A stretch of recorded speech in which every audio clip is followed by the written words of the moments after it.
Welcome back to Buckeye Country Creations. If you're a new viewer, welcome, and if you're returning, I'm so glad you're back. Today's video, we're going to make Crockpot strawberry jam. So the first thing we need to do is get our berries washed and all of the stems cut out of them. You want to make sure they're clean. Make sure you use a clean knife. And I just do mine in my sink. And so I'm going to get all these cut and the stems cut out. And then we'll go from there.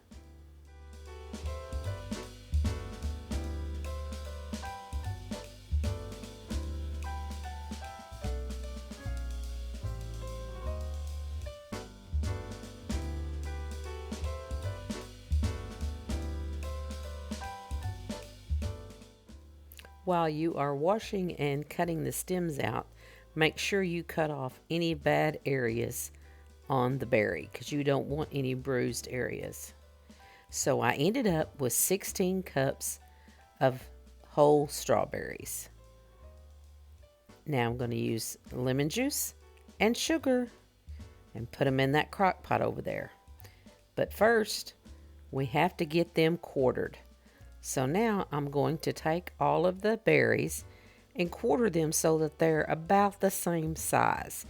I had some really huge berries in here, and then I had some teeny tiny berries that I really ended up only cutting them in half.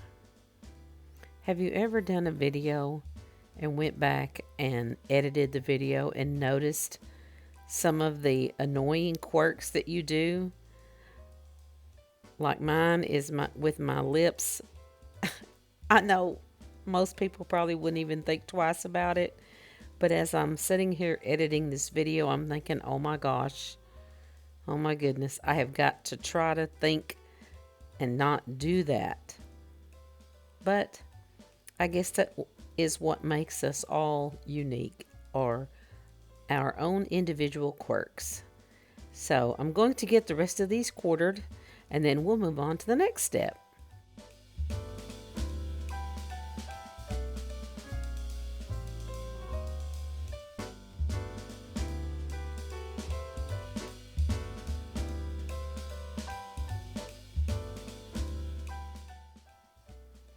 The next thing I'm going to do is measure out my 8 cups of white granulated sugar. Yes, 8 cups. I had 16 cups of berries, so therefore I need 8 cups of sugar.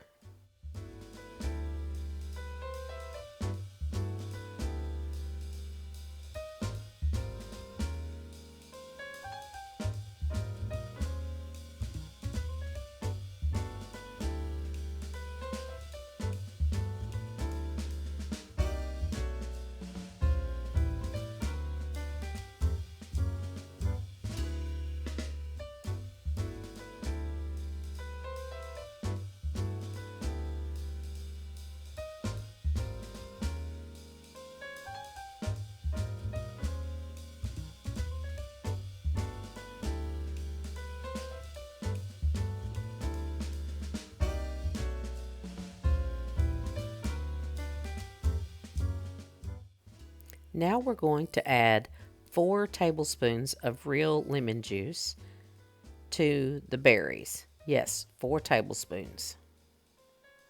And I'm not exactly precise on this. You'll see I may drip a few extra drips in while I'm measuring it out, but that's okay.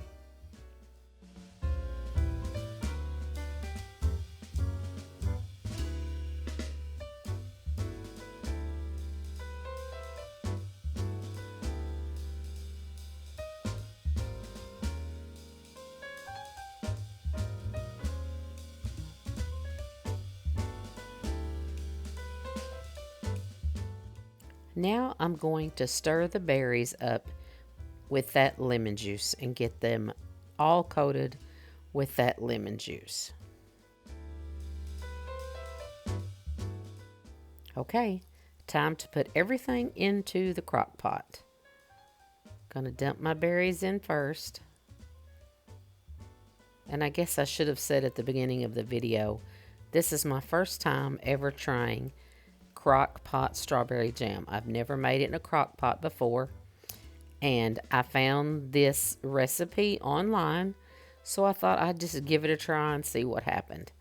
So I'm going to pour part of my sugar over my berries, stir it together to try to make sure all the berries are coated in sugar and that it's not really all in one location. And then I'll add the remainder of the sugar and stir it up, and then we'll be good to set it and forget it for a few hours.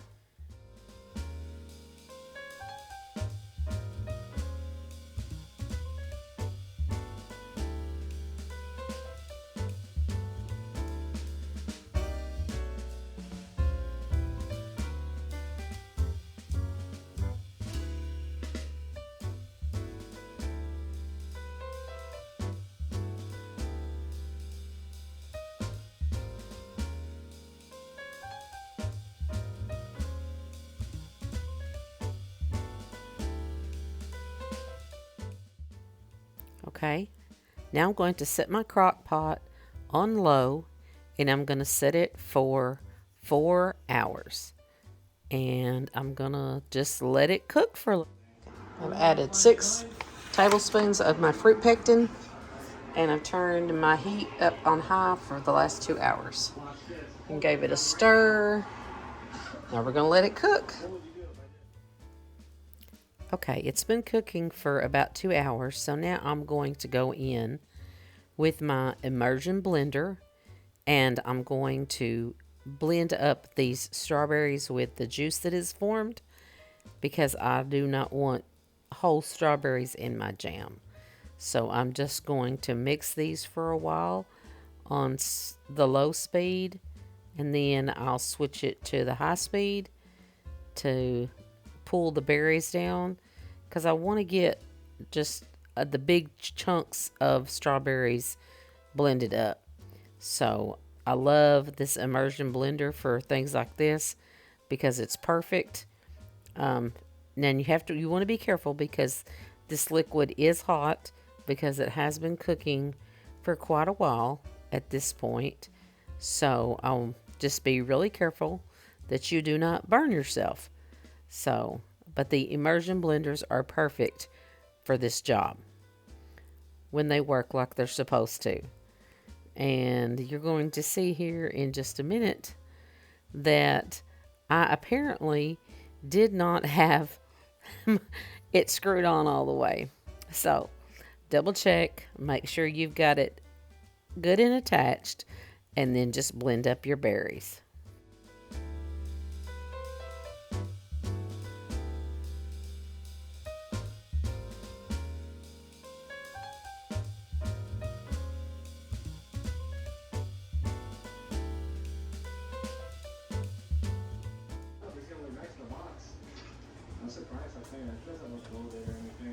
So that's going to continue to cook for at least 2 to 4 more hours, depending on how long it takes for it to get thick. Okay, now I'm getting ready to put my jam in my jars. I've got my jars in here. They've already been washed and sterilized. I've got all of my utensils down here. I have my jar grabber. This is my new one I bought. Much easier. I have my funnels? Can't even think what they're called. And I have my ladle. And so what I'm going to do is I'm going to take my jars out of here, and I'm going to put them over here and get them ready to fill them with strawberry jam.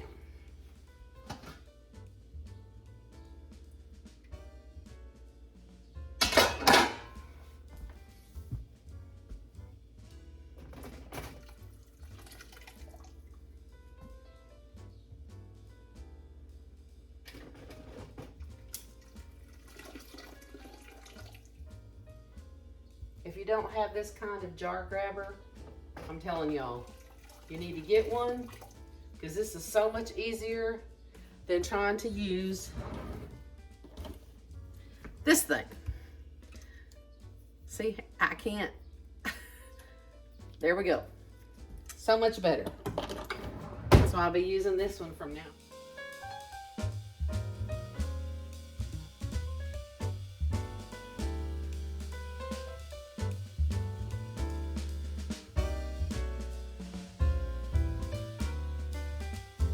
Okay, so now we're ready because I have my cooked jam here. I have my jars with my funnels. I have my water going for my water bath. I have my lids in hot water, and I have my rims over there, all sanitized. So now we're gonna ladle these up and see how they turn out. You wanna leave about a 1/2 inch headspace for each jar. So I usually take it to that first rim.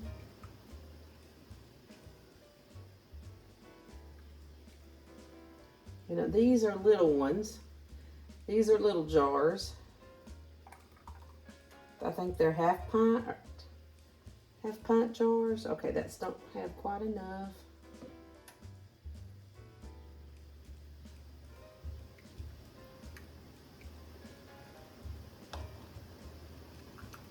Let's see how this one is. That one needs a little bit more as well.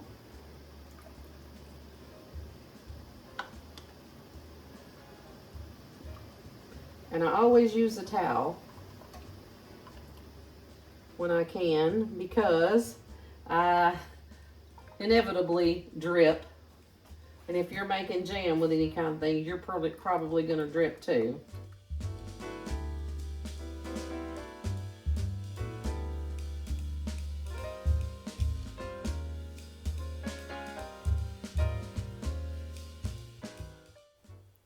So now I'm going to continue to fill all of these jars with this lovely, fragrant strawberry jam.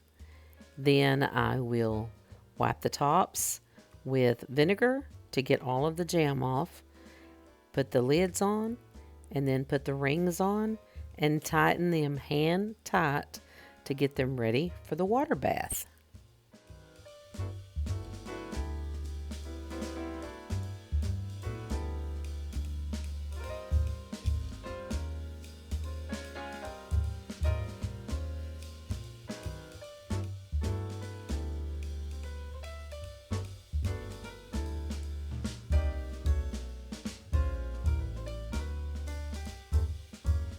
Last jar, and it's pretty much taking what I have left in the crock pot to fill this jar.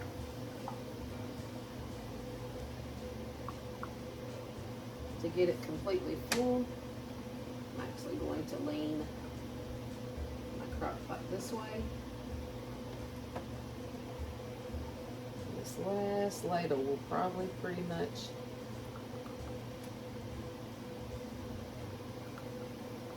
fill that jar. There we go. And then all I got left is just a little bit that I will put in a container for my hubby. Now I have placed the lids, putting the rings on, and making sure they are all hand tight. Not any tighter than that, just hand tight. And then they will be ready for the water bath.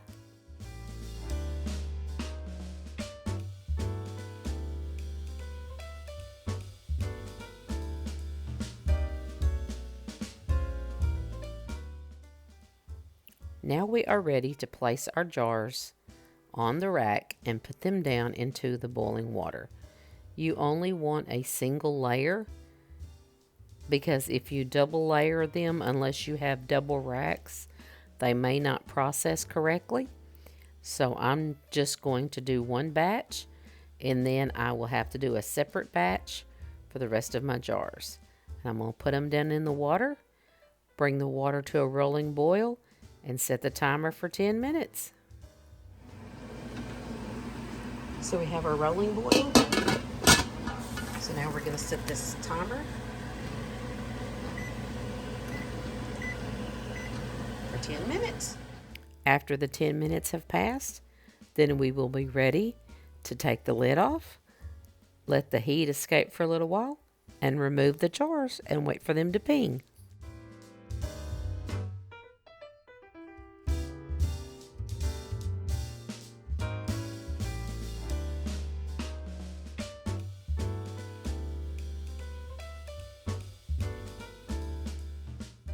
When you are removing your jars, they may have a little bit of water in them. Try to avoid the temptation to turn them completely sideways to drain the water off, because you don't want to do that. You can slightly tilt them as I'm doing, but you won't get all the water off, but it will eventually go away.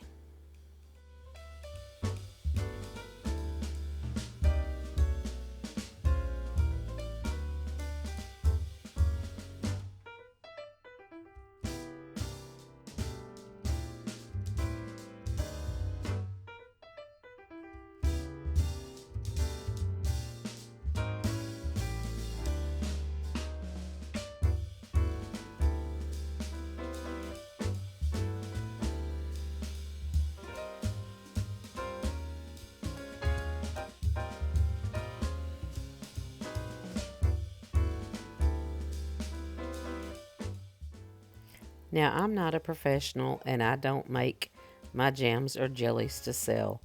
I just make them for my friends and family.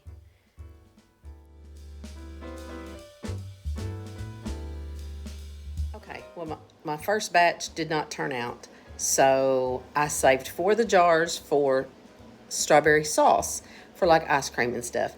And then I am going to put the rest of the stuff back into my saucepan on my stove, add more pectin, a little bit more sugar, and cook it until it passes the frozen saucer test, because I have a saucer in my freezer here. And once the jam is on that saucer to the consistency I like it, then I'll just reprocess all the jars again and go from there. So that's the thing about homemade stuff. If you don't succeed, just keep trying. So here we go. We're going to bring it to a rolling boil.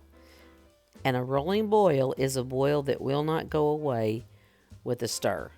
So it'll take a little while to bring it up to that rolling boil. Then I will add my pectin and a little, I think another cup of sugar is what I added. So here we go. Second chance.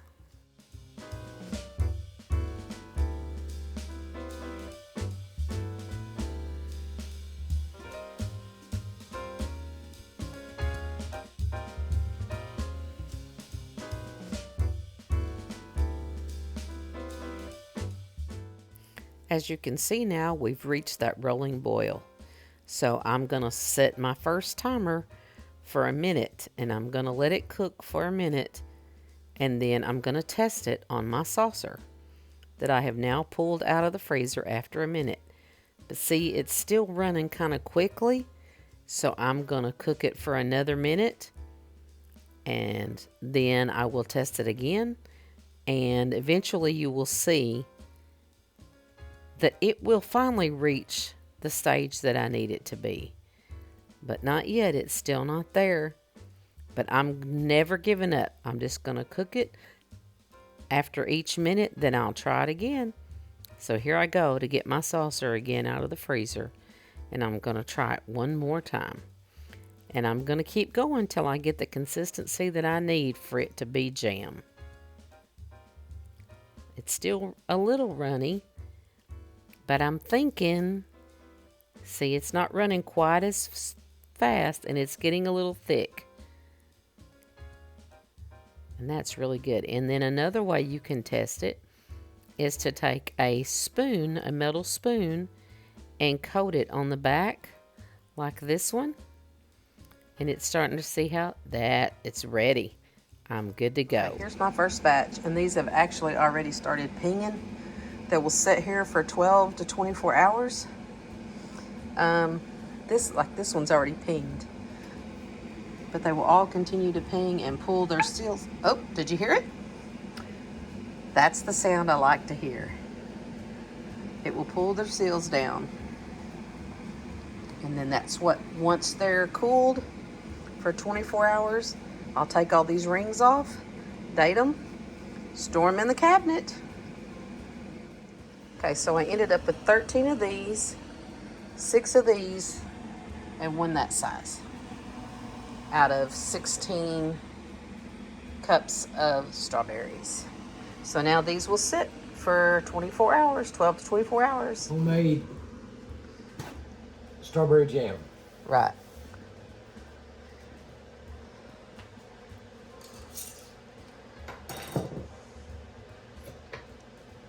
My taste tester. Ooh, smells just like strawberry. Well, I hope so. It's made out of strawberries. Supposed to, huh? Yep. Oops, make it swing this side here. I don't like that part. Okay.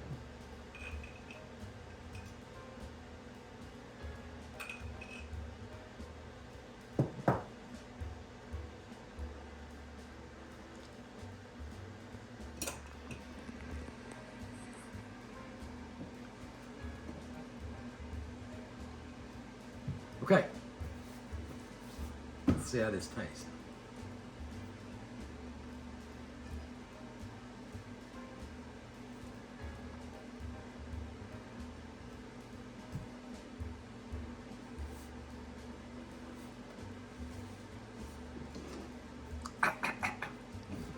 Just kidding. It's very good. Better than Smucker's. So 10 out of 10, 1 to 10. It's 10. And he's not just saying that because he's my husband either. Nope. Thanks for watching. Please like this video and subscribe.